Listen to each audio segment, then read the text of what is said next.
अपने ड्रामे को बदलने की कोशिश करते हो, इसीलिए प्रार्थना करते हो। पर अपनी प्रकृति में विश्वास रखो तो सब ठीक ही ठीक हो रहा है। हम लोग अपने ड्रामे को बदलने की कोशिश करते हैं, इसीलिए तो प्रार्थना करते हैं। क्योंकि जो वर्तमान में आपकी परिस्थितियां हैं उनसे आप संतुष्ट नहीं हो, उसको आप बदलना चाहते हो, तो भगवान से प्रार्थना करते हो, भगवान ऐसा कर देना, वैसा कर देना। क्योंकि वैसा हुआ नहीं है, लेकिन जो हुआ है वो आपको पसंद नहीं आ रहा है, तो आप उसको चेंज करना चाहते हो। लेकिन ज्ञानी अपने ड्रामे को बदलने की कोशिश ही नहीं करता है, इसलिए वो प्रार्थना भी नहीं करता है। और वो किसी के भी ड्रामे को बदलने की कोशिश नहीं करता, इसीलिए वो प्रार्थना नहीं करता है। वो भगवान का खेल देखता है। जैसे कभी बात चल रही थी कि जो सच्चा ज्ञानी होगा वो प्रार्थना नहीं करेगा, लेकिन वो जो सिद्ध पुरुष था उसने दया करके प्रार्थना कर दी कि भगवान बचा लो। क्योंकि वो जो खेल भगवान खेल रहा है वो उसमें संतुष्ट नहीं है, उसको बदलना चाह रहा था, तभी तो उसने प्रार्थना की। तो हम भी जो भगवान की ओर से हमारे जीवन में आती है परिस्थिति या किसी और के जीवन में आती है, उसको बदलने के लिए दयावश, मोहवश या स्वार्थवश कोई ना कोई तो होता है ना भाव, जिसके वशीभूत हो जाते हो। और उसके वश में पड़ के जो भी विकार है, काम है, क्रोध है, कभी क्रोध के वश होके आप कोई सी बात ऐसे किसी के लिए कह देते हो, कभी लोभ के कारण, मोह के कारण, स्वार्थ के कारण, अहंकार के कारण, तो सब बोलते रहते हैं। तो हम जो भगवान की ओर से ड्रामा है उसमें हम संतुष्ट नहीं, इसीलिए हम प्रार्थना करते हैं। लेकिन जो भगवान की ओर से बन आया है उसको शांत होके देखो, बिना प्रार्थना किए देखो कि आखिर भगवान ने क्या सोच रखा है। ये परिस्थिति तो आ गई, ये पहले मेरे साथ अच्छा चल रहा था, अब इसमें अच्छा नहीं चल रहा है, तो देखें भगवान की क्या मर्जी है। आप अपने को न्यूट्रल रखना सीख जाओ, तो आप देखोगे आपकी प्रसन्नता आपके साथ है। हमेशा हम अपने वर्तमान में संतुष्ट नहीं होते हैं, इसीलिए दुखी रहते हैं। लेकिन लिव इन द प्रेजेंट बोला गया, कि वर्तमान में रहो। वर्तमान में दुखी हो रहे हैं क्योंकि हमको उस वर्तमान से लग रहा है कि मेरा भविष्य खराब होएगा, इसीलिए उस वर्तमान में आप खुश नहीं हो। और उसको बदलने के लिए भगवान से प्रार्थना करते, भगवान ऐसा हो जाए। भविष्य की तो प्रार्थना करते हैं, इस समय ऐसा नहीं है, लेकिन भगवान ऐसा कर दो, आगे के लिए प्रार्थना होती है। और ज्ञानी के लिए हमेशा ज्ञान में ये बात बोली है कि तुम वर्तमान में ही जियो, ना भूतकाल में जाओ ना भविष्य काल में जाओ। कल नाम है काल का, जो कल तुम्हारा बीत गया उसको भी अगर याद करते हो तो वो काल है, मतलब तुमको कष्ट पहुंचाता है। और जो भविष्य है उसके लिए भी आप सोचते हो, चिंता करते हो, तो वो भी जैसे काल के मुख में पड़े हो, आपको कष्ट पहुंचा रहा है। और ज्ञानी तो वर्तमान में भी खुश है और उसको तीनों कालों में कोई कष्ट नहीं। वो तो अकाल मुहूर्त हो गया, उसके ऊपर कोई प्रभाव ही नहीं पड़ता, ना पुराने का, ना आज का, ना आने वाले का। वो तो अपने आप में रहता है। जैसे सूर्य में आज, कल और परसों नहीं होते हैं, सूर्यवत बन जाओ, हमारे लिए होते हैं, लेकिन सूर्य में थोड़ी होते हैं। सूर्य तो लगातार चमक रहा है, धरती ही घूम रही है, तो उसमें कभी दिन कभी रात हो रहे हैं। धरती पर ही सारे सब कुछ है परिवर्तन, सूर्य में तो नहीं है। वो तो अपनी जगह पे है और वो लगातार चमक रहा है। बाकी ग्रह उसके चक्कर लगा रहे हैं, उनके ऊपर असर हो रहा है, मगर सूर्य के ऊपर थोड़ी असर हो रहा है। ज्ञानी तो ऐसे अपने आप को सूर्यवत बना लेता है, तो उसके लिए आज, कल, परसों, सोमवार, मंगल, बुध कुछ है ही। हमारे लिए तो है ये सब, भूतकाल, वर्तमान काल, भविष्य काल। क्योंकि हम देह में पड़े, देह की धरती में हम घूम रहे हैं, लेकिन हम आत्मा में नहीं आते, हम ब्रह्माकार वृत्ति में नहीं आते। जब हम उसमें आ जाएंगे तो देह का कोई हमारे परिवर्तन का फर्क ही नहीं। दृष्टा होके देखो, साक्षी होके देखो। और हमेशा याद रखना, आपके अंदर जो विचार चलते हैं, जैसे विचार चल रहे हैं, उनका सबसे ज्यादा प्रभाव आप ही के ऊपर होगा। आपके दिल दिमाग में जो चल रहा है, क्योंकि वो तो आपके अंदर ही है ना, तो उसका सबसे ज्यादा प्रभाव तुम्हारे ऊपर है। और उसके बाद वो विचार जब आप दूसरे को देते हो या वो व्यवहार उन विचारों के हिसाब से आप करते हो तो दूसरे के ऊपर इफेक्ट होता है। एग्जाम्पल, हमेशा आप लोगों ने सुना अंगीठी पहले खुद जलती है, उसके बाद दूसरों को जलाती है। बर्फ पहले खुद ठंडी होती है, तब दूसरों को ठंडक देती है। आप अपने अंदर के विचार अगर अच्छे रखोगे, पॉजिटिव रखोगे, तो सबसे ज्यादा प्रसन्नता तुम्हें तो होगी। और हर व्यक्ति अपने को प्रसन्न ही रखना चाहता है, कोई व्यक्ति अपने को दुखी नहीं रखना चाहता है, लेकिन वो अपने को दुखी कर लेता है।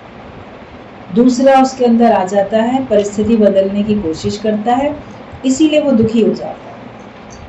अपने दुख को अगर हमें दूर करना है तो हम ड्रामे को देखें, हम बदलने की कोशिश नहीं करें। समय पे तो परिवर्तन हो ही रहा है, भगवान का काम है, वो बदल रहा है, सदा तो एक सा रहता भी नहीं है। लेकिन हम अपने विचार से अपने दुख को सदा आगे रखते हैं, तो अपने विचार से अपने सुख को भी सदा आगे रख सकते हो। कल्पना से आप मिर्च बना सकते हो, तो कल्पना से मीठा लड्डू भी बना सकते हो। तुम्हारे विचार जैसे होंगे, तुम वैसे ही अपने को फील करोगे। इसलिए हमेशा पॉजिटिव विचार रखो। सत्संग में आके हमारे विचार ही तो बदल गए, तो हम सब खुश हो गए। हमको समझ में आया सच्चाई क्या है, इसलिए हम खुश हो गए। अपने अंदर वाले को देखो, वो क्या चाहता है और वो किस बात में खुश होगा, उसको बताओ। दूसरे के कारण नहीं, मैं अपने कारण से खुश रहूंगा। परिस्थिति ठीक होगी, हम तब खुश होंगे। ये ड्रामा बदल जाएगा, तब हम खुश होंगे। उसके बदलने के बाद कुछ और कारण आ जाएगा। लेकिन जो जैसा है, आप बाहर की परिस्थिति बदल लोगे, आपका मान लो शरीर खराब हो जाए, बीमार पड़ जाओ, तो भी तो आप दुखी हो जाओगे। कहीं कुछ संसार में तो बहुत परिवर्तन होते रहते हैं। तुम्हारे शरीर में परिवर्तन हो जाए, कहीं कोई और बात हो जाए, तो इसलिए अपने विचारों पर पहरा रखो। ज्ञानी तो निर्विचार अवस्था में रहता है, न दुख है न सुख है, नहीं शोक कुछ भी, और अजब है ये मस्ती, पिया कुछ नहीं। उसकी मस्ती तो बड़ी अजब रहती है। हमेशा याद रखो कि मेरे विचार मुझे दुखी करेंगे, मेरे विचार मुझे सुखी करेंगे, इसलिए मैं अपने को सुखी करने वाले विचार दूं। जबरदस्ती भी दें, जैसे बच्चे को जबरदस्ती भी दवाई पिलानी पड़ती है ताकि वो स्वस्थ हो जाए, कड़वी दवाई भी पीता है, तो हम नहीं भी कर पा रहे हैं तो भी अपने को विचार अच्छे दें कि नहीं, मुझे अपने को शांत रखना है, मुझे अपने को स्थिर रखना है, और मुझे अपने को प्रसन्नचित रखना है, मुझे अपने को आनंदित रखना है। ये अपने विचार हमारे ऊपर है, आपका अपने विचारों पर कंट्रोल नहीं। दूसरे को बदलने चलते हो, भगवान से भी कहते हो मेरा ड्रामा बदल दो, तो दुनिया ना बदले, बदल जाए हम, फिर हमें मिलेगा परम आनंद। अपने ख्यालों को चेंज करना सीखो, तो आपकी प्रार्थनाएं भी खत्म हो जाएंगी, और फिर आप देखोगे जो हो रहा है वो बहुत अच्छा हो रहा है, क्योंकि वो मुझे परमात्मा से जोड़ रहा है। जो भी परिस्थिति है वो मुझे परमात्मा से जोड़ती है, और आए तो योग लगाने के लिए। राजा जनक बोलते थे, मैं हर समय अपनी मृत्यु को याद रखता हूँ। एक नंगी तलवार मेरे सर पे लटक रही है, मैं फील करता हूँ कि ये तलवार कभी भी कच्चे धागे से बंधी है और वो कभी भी टूट के गिरेगा, तलवार मेरे ऊपर गिरेगी और मेरा अंत हो जाएगा। जिसको अपनी मृत्यु याद है वो खुश रहेगा, ज्ञानवान होगा तो। अज्ञानी तो मृत्यु को सोचकर ही पहले ही दुखी हो जाता है। तो हम सब जो भी सत्संग सुन रहे हैं, तो हम सब कौन है? हम लोग ज्ञानी है कि अज्ञानी है? अपने को आप क्या बोलते हो? जगत वाले भी तुमको बोलेंगे क्या अज्ञानियों जैसी बात कर रहे हो, भले आप बोलोगे मैं पूरा ज्ञानी तो भी बना ही नहीं, लेकिन फिर भी उनकी दृष्टि में आप एक दिन भी अगर सत्संग में चले गए तो आप ज्ञानी हो गए। गुरु की दृष्टि में भी तुम एक दिन भी सत्संग में आ गए, जब तुम पहले दिन आए थे तो तुम ज्ञानी नहीं थे, लेकिन आपने पहले दिन ज्ञान सुना तो दूसरे दिन जब आप आए तो आप ज्ञानी हो ना। गुरु तो आपको ज्ञानी करके देखता है, संत ऋषि मुनि करके देखता है। हम क्यों नहीं देखते अपने आप को संत ऋषि मुनि करके? हम इस जन्म में परमात्मा को पाने आए, हम योग भ्रष्ट योगी हैं, हम अपना योग पूरा करने आए। तभी तो भगवान ने हमको सत्संग दिया। और फिर हम अपने लक्ष्य को ना पाके, ये तो माया है, ये भटकाती है, मन है ये भटकाता है। अपने मन को तो वश में करना सीखो, तभी तो मनुष्य कहलाओगे। तो ये बात बोली कि अपने ड्रामे को बदलने की कोशिश करते हो, इसीलिए प्रार्थना करते हो। पर अपनी प्रकृति में विश्वास रखो तो सब ठीक ही ठीक हो रहा है। जो भी प्रकृति है तुम्हारे चारों तरफ, तुम्हारी अपनी प्रकृति, तुम्हारा अपना स्वभाव, और जिनके बीच में रहते हो उनकी प्रकृति, उनका स्वभाव, जो भी कुछ है तो वो सब ठीक है। जज को मत बोलो कि इंसाफ करो, वरना अधिक सजा मिलेगी। ऐसे ही भगवान को नहीं समझाओ कि ऐसा करो ऐसा नहीं करो, पर जो कुछ भी हो रहा है वो बहुत अच्छा हो रहा है। अगर आप जज को बोलो जज साहब इंसाफ करना, तो जज तो क्रोध में आ जाएगा, बोलेगा मैं इंसाफ करने तो बैठा हूं, मैं कभी इंसाफी करता हूं कि तुम मुझे कह रहे हो कि इंसाफ करना। इसका मतलब तुमको शक है कि मैं इंसाफ नहीं करूंगा। ये तो तुम मेरे ऊपर सरासर इल्जाम लगा रहे हो, ये तो मेरा अपमान हुआ, ये तो मुझे गाली देनी हुई, तोहमत लगानी हो गई ये तो हमको। तो अगर तुम ये बोलोगे इंसाफ करना, तो तुमने शक किया हमारे ऊपर, अपमान किया। कभी कहते हैं ना कि इसने मेरा अपमान कर दिया, इसने मेरा ये कर दिया, तो उसके ऊपर भी केस हो जाते हैं।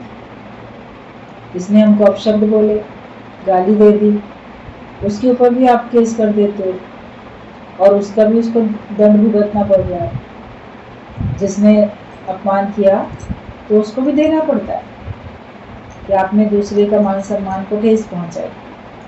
तो जज तो बोलेगा तुमने मेरे मान सम्मान को ठेस पहुंचा दी, मुझे साबित कर दिया कि मैं पता नहीं इंसाफ करता हूँ कि नहीं करता, तो इस बात का तुम्हें दंड मिलेगा, तो वो और अधिक तुम्हें दंड देगा। तो भगवान को अगर हम बोलेंगे अरे भगवान इंसाफ करना, भगवान इंसाफ करना, तो भगवान भी तो आएगा ना उस विचार में, क्या मैं बेइंसाफी करता हूँ, क्या मैं तुम्हारे साथ बेइंसाफी कर रहा हूँ। भगवान को क्रोधित तो कभी ना करो ना, किसी को भी नहीं करना चाहिए। अपनी ओर से हम सबसे प्रेम कर सके, हम पहल करें। कोई होता है वो इंतजार करता है कि पहल दूसरा करे, तो अच्छे काम की पहल तुम करो। किसी को भी देख के मुस्कुरा देना, बात कर लेना।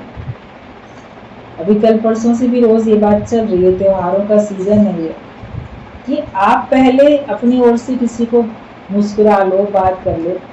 अगर उससे कह सकते हो तो उसको त्योहार के ऊपर उसको बधाई दे दो। अगर मान लो बधाई नहीं दे सकते हो, कोई कारण है कि आप उसको नहीं बोल सकते, आप बोलोगे तो उसको बुरा लगेगा, लेकिन उसको देख के मुस्कुरा तो सकते हो, कुछ और बात तो कर सकते हो। किसी घर में मान लो मृत्यु हो गई कुछ ही दिन पहले मान लो, तो फिर आप उसको त्योहार की बधाई दो तो उसको अंदर में दुख भी हो सकता है। तो भले आप शब्द ना बोलो मुंह से, लेकिन उसको देख के मुस्कुरा के कुछ और बात तो कर सकते हो।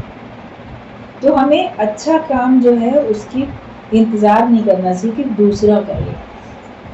अच्छे काम की शुरुआत खुद कर लो, पहल करो। और जो किसी को कष्ट पहुंचाने वाला काम है उसकी पहल मत करो, चाहे जेन्युइन हो, मतलब ये सही हो कि हाँ तुम्हें ही पहल करके उसको बोलना चाहिए, लेकिन तुम शुरुआत मत करो। दूसरा करता है तो तुम डिफेंस में भले अपने बचाव के लिए भले कुछ बोलोगे, लेकिन शुरुआत नहीं करोगे। अपने धर्म में यही सिखाया जाता है कि युद्ध की शुरुआत तुम नहीं करो। दूसरा कर रहा है तो आप अपने बचाव के लिए युद्ध करके भले जीत जाओ, लेकिन पहल तुम नहीं करो। भगवान ने तो फिर भी शांति दूत बन के युद्ध को ना करने की एक कोशिश की, मगर पहल तो कौरवों ने की। तो कहा कि ठीक बात है, हम तो नहीं करना चाहते, हम तो शांति चाहते हैं, लेकिन दूसरा नहीं चाह रहा था, तो शुरुआत उसी ने की। तब फिर भगवान ने कहा तो तुमको भी युद्ध करना ही है, मगर ये नहीं कि जबकि उन लोग शुरू करते ना कि तुमने बेइंसाफी की है। कौरवों ने तो बेइंसाफी की कि इतना वो वनवास, अज्ञातवास सब पूरा करके शर्त पूरी करके आए, उसके बाद भी उनके हिस्से का राज्य वो नहीं दे रहा था, काम गलत कर रहा था। तो लगे कि इन लोग को युद्ध पहले करना चाहिए, लेकिन फिर भी भगवान ने उनको रोक दिया कि नहीं, पहल तुम नहीं करो, अच्छे काम की शुरुआत तुम करो, बुरे काम की तुम नहीं करो, और बल्कि युद्ध को टालने की कोशिश नहीं चला। तुम उन्हीं की गलती थी, आखिरकार उन्हीं का नाश हुआ। जो गलत करता है नाश उसका हो जाता है, क्योंकि भगवान के पास इंसाफ है।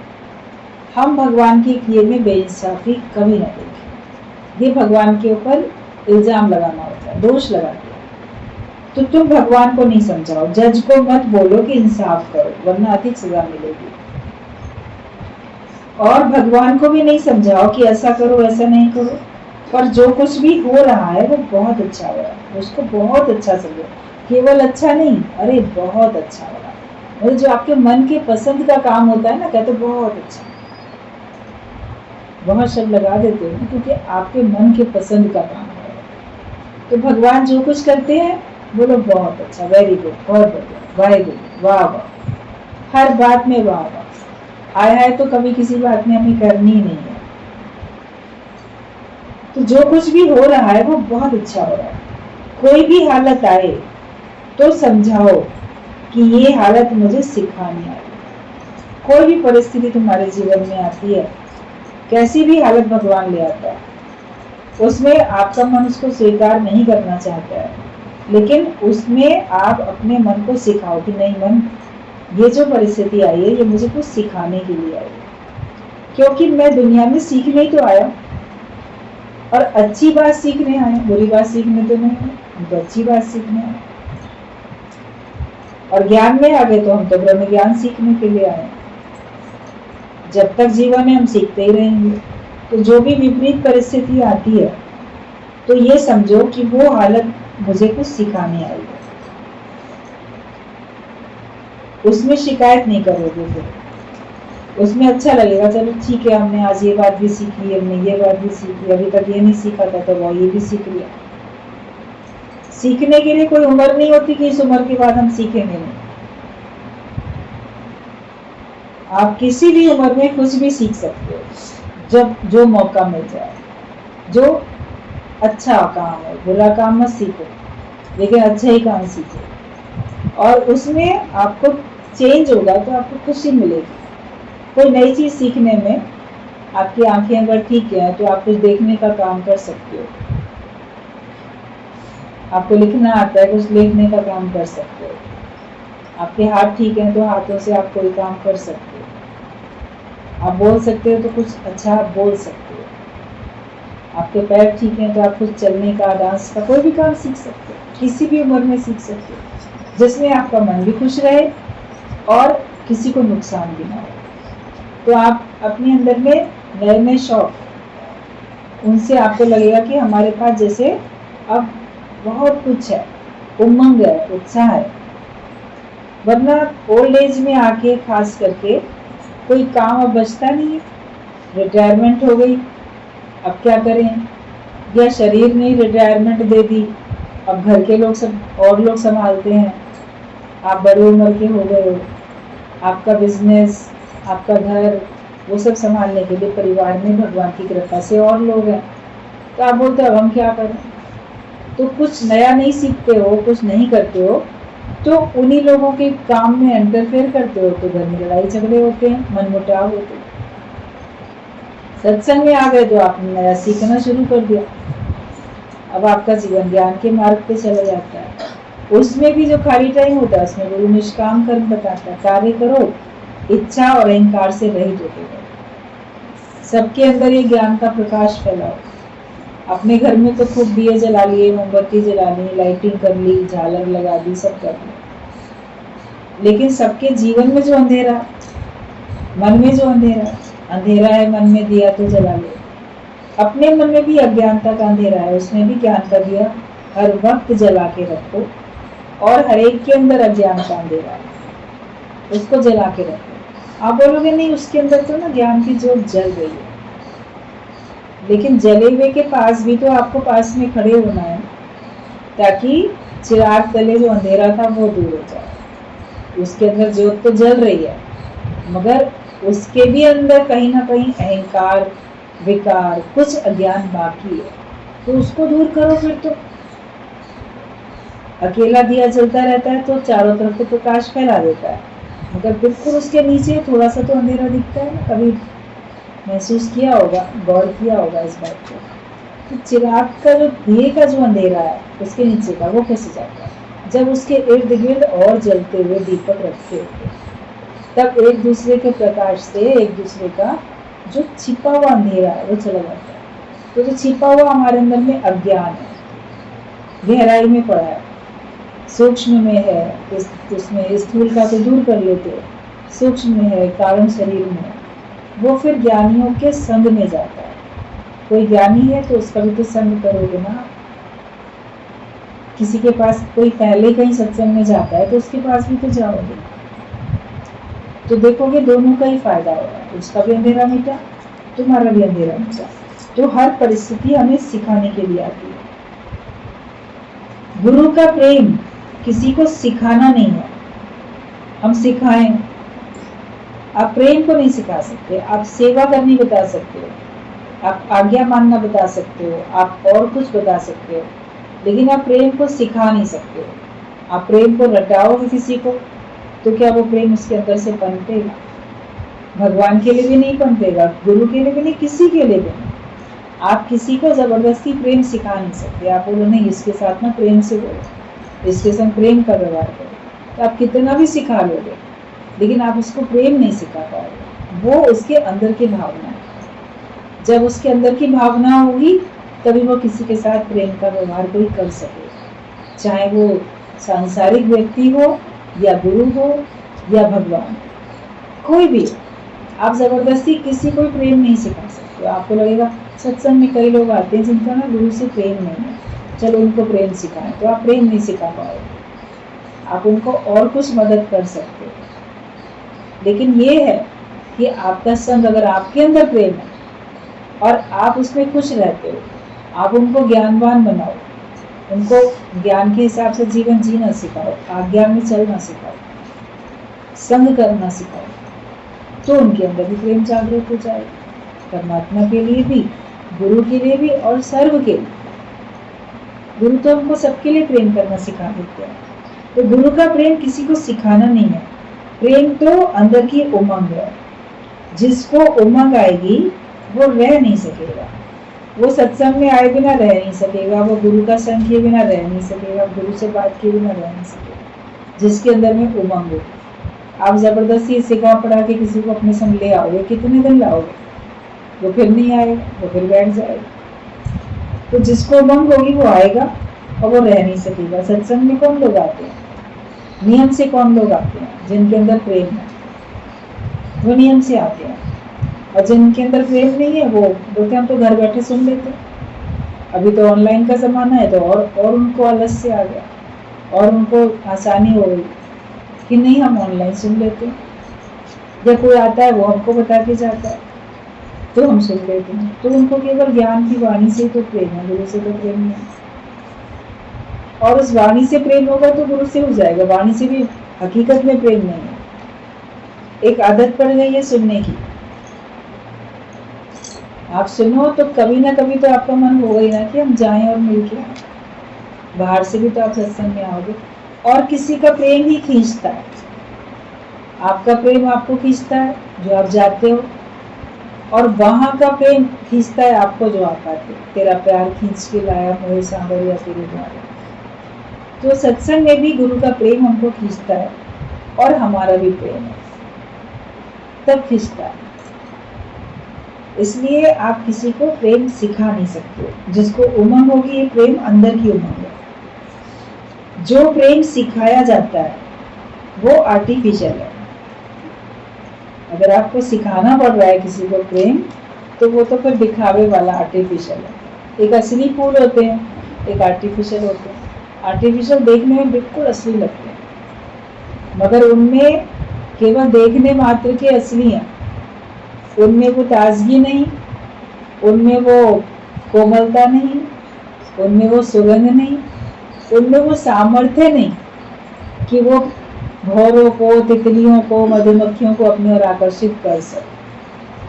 आर्टिफिशियल फूलों में तो नहीं है ना वो सामर्थ्य, असली फूल में होती है वो सामर्थ्य, जो कि तितली को, भौरे को, मधुमक्खी को, सबको अपनी ओर आकर्षित कर लेता है। उसकी सुगंध अंदर से प्रकट होती है, वो सुगंध मनुष्य को भी आकर्षित करती है और उसके अंदर कोमलता है।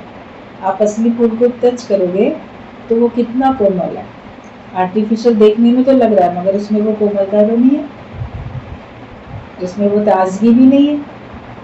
तो ऐसे आप किसी को सिखाते हो अगर प्रेम, तो वो फिर आर्टिफिशियल है, उसमें वो बात नहीं है। जो अंदर से भाव आपके प्रेम के होते हैं, तो जो आपके अंदर में जैसा आपका जीवन बनता है, असली भाव से बनता है, आर्टिफिशियल भाव से नहीं बनता।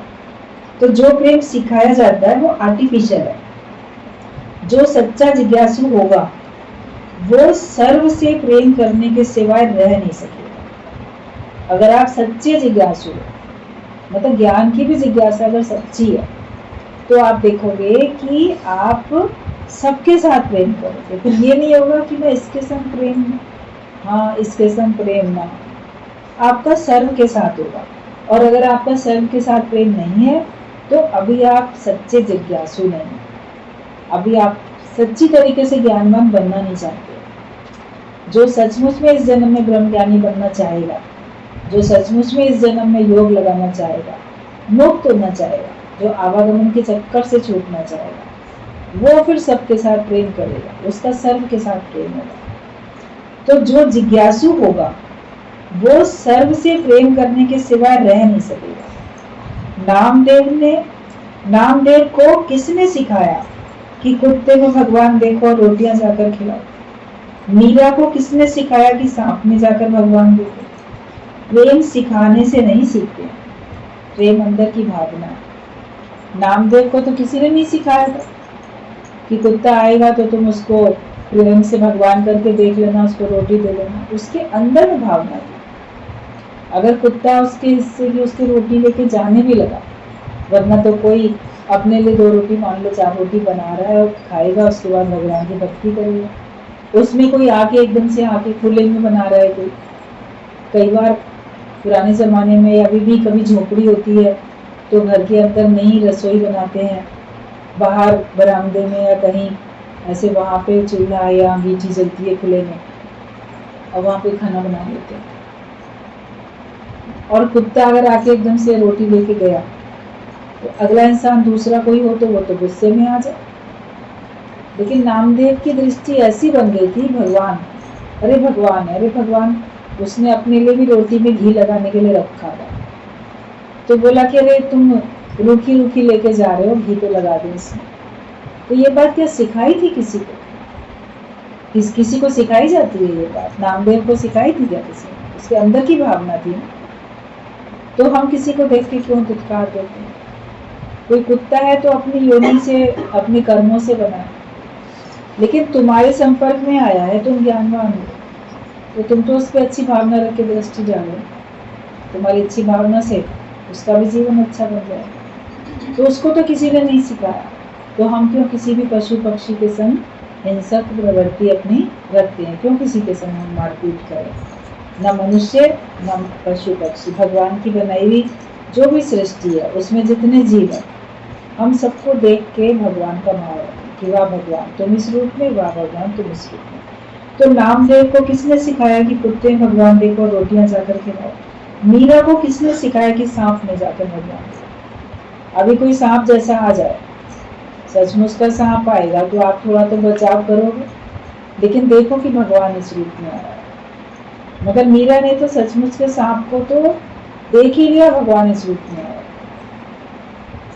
उसने कहा वाह भगवान तुम आज सांप का लिबास पहन के आए मेरे सामने।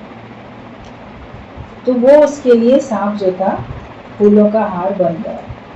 मतलब जो व्यक्ति डंक लगाने वाला हो, तुम अगर उसको भगवान करके देखोगे तो वो तुम्हारा सम्मान करने वाला बन जाएगा। किसी को गले में माला डालने का मतलब क्या होता है कि हमने इसको मान सम्मान दिया। कोई चीफ गेस्ट आता है तो उसको माला पहनाई जाती है, भगवान की मूर्ति को माला पहनाई जाती है। और जो दुनिया में चला जाता है उसको भी आप माला पहनाते हो तस्वीर को, क्यों?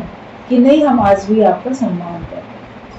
किसी को माला पहनाने का तो उसका सम्मान करना होता है। कभी देखो बारात में भी बारातियों को भी गले में मालाएं डाली जाती है। दूल्हे का तो होगा ही सम्मान, उसको तो डाले ही गया, उसको तो वो लड़की भी डालेगी जयमाला, लेकिन सारे बारातियों को भी तो मालाएं पड़ती हैं ना, फूलों की होती हैं। फिर भी आजकल फूलों के बदले मोतियों की वैसी बना के डालते हैं, ताकि वो फूलों की तो आप बस उतार के रख दोगे, दोबारा काम में नहीं आएगी। दूसरे मोतियों वाली तो आपकी कभी भी काम में आएगी। तो वो सम्मान का प्रतीक होता है। तो अगर आप सांप जैसी प्रवृत्ति वाले को भी भगवान करके देखोगे तो वो आपके लिए फूलों का हार बन जाएगा। मतलब वही व्यक्ति तुम्हारा सम्मान करने लगेगा, तुम्हारे लिए माननीय सम्माननीय वो हो जाएगा। तुमने उसको भगवान करके देखा, तुमने सम्मान दिया, वो भी फिर तुमको देगा सम्मान। तो मीरा को तो किसी ने नहीं सिखाया कि सांप में जाके भगवान देखो, उसने तो प्रेम था, उसका भगवान से प्रेम था। वो सच्चे जो प्रेमी होते हैं वो सबको प्रेम करते हैं। प्रेम सिखाने से नहीं सीखते हैं। जिज्ञासु जितना आत्मा में तल्लीन होता जाएगा उतना प्रेम के झरने उसके भीतर से अपने आप जोर से निकलेंगे। अगर जितना आप आत्मा में तल्लीन होते जाओगे उतना आपके दिल से प्रेम का झरना जो सबके लिए निकलेगा। फिर आपको किसी के लिए भी बुरा सोचने का भी मन नहीं करेगा, किसी के लिए बुरा करने का मन नहीं करेगा। आपके अपने दिल में आप झांक के देखोगे, आपके लिए लगेगा मेरे लिए कोई दुश्मन है भाई, कोई बुरा नहीं है भले मन के रास्ते। आपका मन इतना भला हो जाए, इतना स्वच्छ हो जाए, निर्मल हो जाए कि आपके लिए कोई बुरा है ही नहीं। दीपावली पे सब घर की सफाई कर ली तो मन की भी सफाई ज्ञान से हो गई, और ज्ञान से तो आपकी रोज सफाई हो रही है। जैसे घर में रोज झाड़ू लगती है, सफाई तो रोज ही होती है, केवल दीपावली पे थोड़ी होती है। दीपावली पर विशेष तौर पे जो छिपी हुई भी कहीं पे है गंदगी वो हट जाती है। तो हमें तो त्योहारों पे तो खास करके विशेष तौर पे अपने मन की वैर विरोध ईर्ष्या द्वेष शत्रुता ये सब हटा के हमको हर एक को मान सम्मान देना। तो दुश्मनी का भाव खत्म करके आप दोस्ती का भाव करने की खुद पहल करें। होली भी यही सिखाती है, दीपावली भी यही सिखाती है। सारे त्योहारों को प्रेम से जीना सिखाते हैं। जब प्रेम से जीते हो तो समझो सच्चा त्योहार है आपके लिए। तो जिज्ञासु जितना आत्मा में तल्लीन होता जाएगा उतने प्रेम के झरने उसके भीतर से अपने आप जोर से निकलेंगे। वो गुरु को तो छोड़ो, पर दुश्मन को, एक वैश्य को, एक कसाई को देखने से भी ऐसे भगवत प्रेम के नशे में आ जाएगा जैसे चैतन्य महाप्रभु जिसे भी देखते थे उसे निहारते निहारते नशे में आ जाते थे और अगले को भी उसी नशे में ले आते थे। चैतन्य महाप्रभु जिनका नाम, उनकी भक्ति इतनी प्रबल थी, उनके सामने जो भी आ जाए वो उसको ऐसे निहारने लगते थे भक्ति भावना से, अरे वाह भगवान तुम आज इस रूप में हो। तो वो केवल भगवान ही करके देख रहे होते थे और उसको देख के भक्ति भाव में इतने वो जैसे कि भक्ति के नशे में आ जाते थे, मगन हो जाते थे, अरे वाह भगवान वाह भगवान। तो उनकी इस भक्ति भावना को देख के अगला भी भक्ति भावना में आ जाए। फिर उनके सामने चाहे कोई दोस्त आए, दुश्मन आए, कोई बहुत गलत कर्म करने वाली स्त्री वैश्या भी आ जाए, कसाई भी आ जाए जो कि रोज हत्याएं करता है, पशुओं को काटता है, कैसा भी कर्म करने वाला उनके सामने आ जाए, तो तुम गुरु को तो देख के प्रेम करते हो, उसको देख के तो आप भगवत भाव रख लेते हो, बड़े नशे में आ जाए। लेकिन क्या इतना प्रेम बढ़ा कि किसी को भी देख के आप भगवत भाव में आ जाओ और उस नशे में आ जाओ, उस मस्ती में डूब जाओ कि वाह भगवान कितने रूप में मेरे सामने। चेतन रूप नहीं होते हैं, जड़ रूप भी सामने होते हैं, उनको देख के भी ज्ञानी खुश रहता है। जहां जहां दृष्टि जाती है, प्रकृति जो तत्व है, पांचों तत्व, प्रकृति उससे बनी हुई वनस्पतियां, जो चीजें सबको देख के आप वाह कर पाते हो कि वाह भगवान कितने रूप में मेरे चारों तरफ है, कोई जगह ना तुझसे खाली है, तू व्यापक डाली जाती। जहां देखता हूं तुम ही तुम, एक ईश्वर तुम ही और कोई है ही नहीं। उस भाव में आ जाओ तो जिस पे आप दृष्टि डालते हो वो भी भगवत भाव में आ जाएगा। तो चैतन्य महाप्रभु जिसे भी देखते थे उसे निहारते निहारते नशे में आ जाते थे और अगले को भी उसी नशे में ले आते। अब ये मेहनत करनी है सबको कि खुद भी नशे में रहो और अगले को भी उस प्रेम के नशे में ले आओ। समझा? तो तुमने कितनी अच्छी अच्छी बात गीता भगवान ने हम लोग के लिए लिखी है।